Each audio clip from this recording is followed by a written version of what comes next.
de Facebook ou qui permettent aux gens d'interagir avec vos produits, vos services et votre marque. Un des exemples de l'application la plus populaire de Facebook, c'est iLike. Donc, iLike permet aux gens d'écouter de la musique, de partager de la musique, permet aux gens de jouer à des jeux où, ce que, par exemple, les gens vont entendre les 5 premières secondes d'une chanson et vont devoir dire à l'outil c'est quoi la chanson. Donc, ça, c'est des jeux comme ça. Donc, par le ludique, on interagit avec les gens. Puis, le pendant commercial de cette application-là, c'est qu'en tout temps, tu as un lien vers l'artiste qu'on est en train d'écouter. Donc, très rapidement, l'application iLike est devenue un partenaire très important de iTunes. Donc, eux, comment est-ce qu'ils font de l'argent finalement? C'est en amenant de la clientèle acheter les chansons que les gens découvrent à travers leurs jeux, à travers leurs échanges, leurs playlists, ça. Donc, c'est de faire l'argent à travers ça, à travers une commission qu'ils perçoivent sur les ventes qu'iTunes fait. Donc, ça, c'est vraiment un modèle commercial qui est devenu très cité dans Facebook. Donc, rien ne vous empêche, rien n'empêche votre créativité, vos équipes de penser de logiciels pour Facebook si vous êtes assez bien organisé donc, pour développer ça. On m'a dit que le logiciel derrière ça était assez simple à apprivoiser.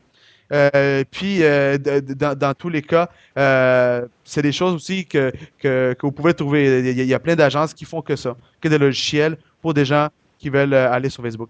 Ce que je vous dirais aussi par rapport aux applications, c'est que là, on vit une saturation par rapport aux applications parce que les gens ont été très sollicités.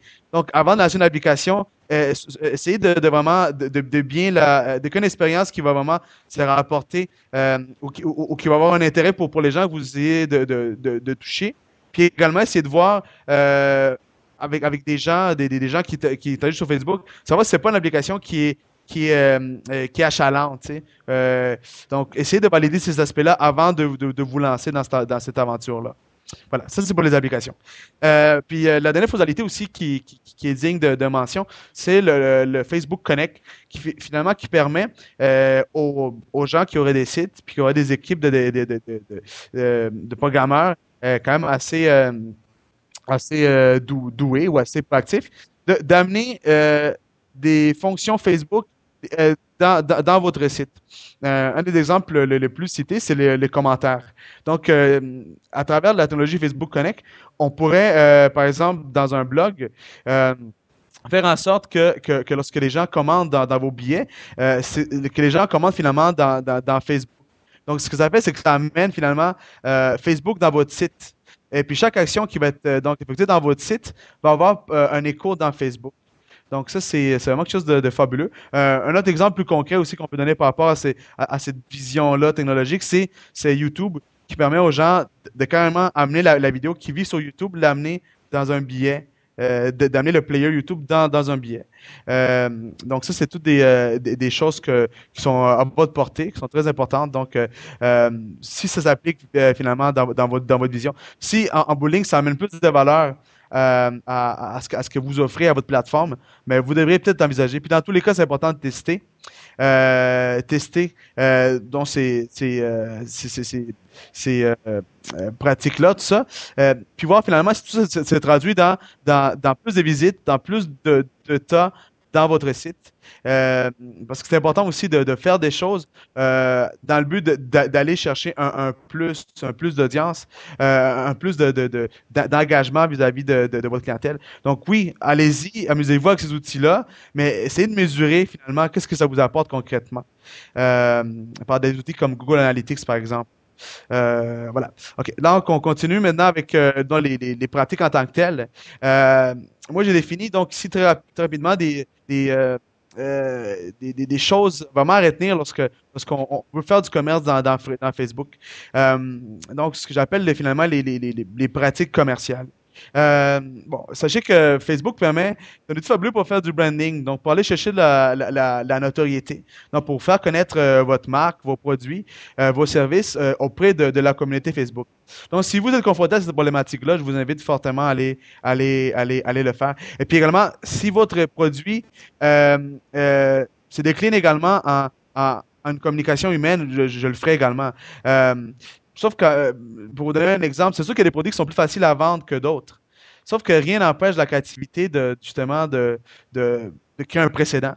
Puis lorsqu'on crée un précédent, c'est très payant parce que une fois qu'on se positionne euh, en tant que pionnier, ben, après ça, ça va être aux autres de forcer plus pour vous déclasser de cette place-là. Donc, dans tous les cas, c'est important d'être un pionnier. Voilà. Donc, ça, c'est au niveau du branding, c'est vraiment très intéressant. Au niveau de l'acquisition client, ça devient un petit peu plus compliqué parce que très souvent, les gens qui sont dans Facebook, nécessairement, ils vont pas exprimer un désir pour un produit quelconque. Tu sais. Ils sont là, ils sont là, ils s'amusent, ils sont avant tout là pour partager donc avec leurs amis. Mais il y a quand même il y a quand même manière il y a quand même manière d'amener du trafic de qualité vers votre site et de générer donc des ventes.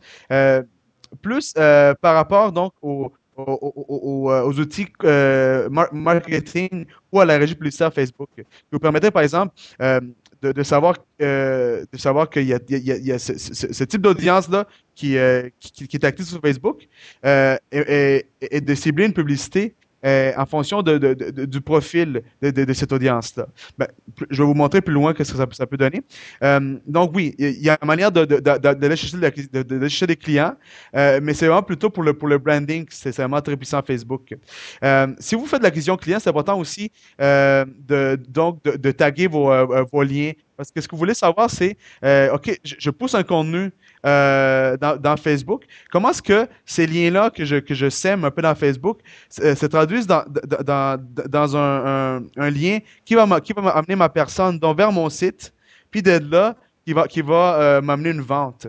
Donc, l'important, c'est vraiment de tout pister ces choses-là à travers des outils qui permettent, par exemple, de créer des redirections. Donc, moi, je suis capable de savoir que ces liens-là que j'ai postés dans mon profil ou cette vidéo-là que j'ai postée dans mon groupe m'a amené tant des gens. Puis, par un petit lien que j'ai mis dans mon commentaire, ces gens-là sont aboutis dans mon site parce qu'ils voulaient en savoir plus sur la vidéo par exemple, de ce modèle de VTT que je leur ai montré. Donc, c'est important de pister et d'amener une approche vraiment très mathématique à la chose. De plus en plus, on voit que les agences font ça parce que il y a tellement de choses que tu peux faire dans Facebook que facilement tu te perds. Donc, l'idée, c'est vraiment très rapidement d'identifier qu'est-ce qui fonctionne pour toi. Puis de ne pas perdre de vue, bien sûr, les objectifs, que ce soit du branding ou de l'acquisition client. Maintenant, on peut également utiliser Facebook pour faire du service à la clientèle. Donc, finalement, créer, par exemple, une fan page, créer également donc, des forums de discussion, puis permettre aux gens de commenter, de nous dire ce qu'ils pensent de nos produits, nous transmettre finalement ce qui les concerne, ce qui n'a pas fait de leur affaire, ce qu'ils ont aimé.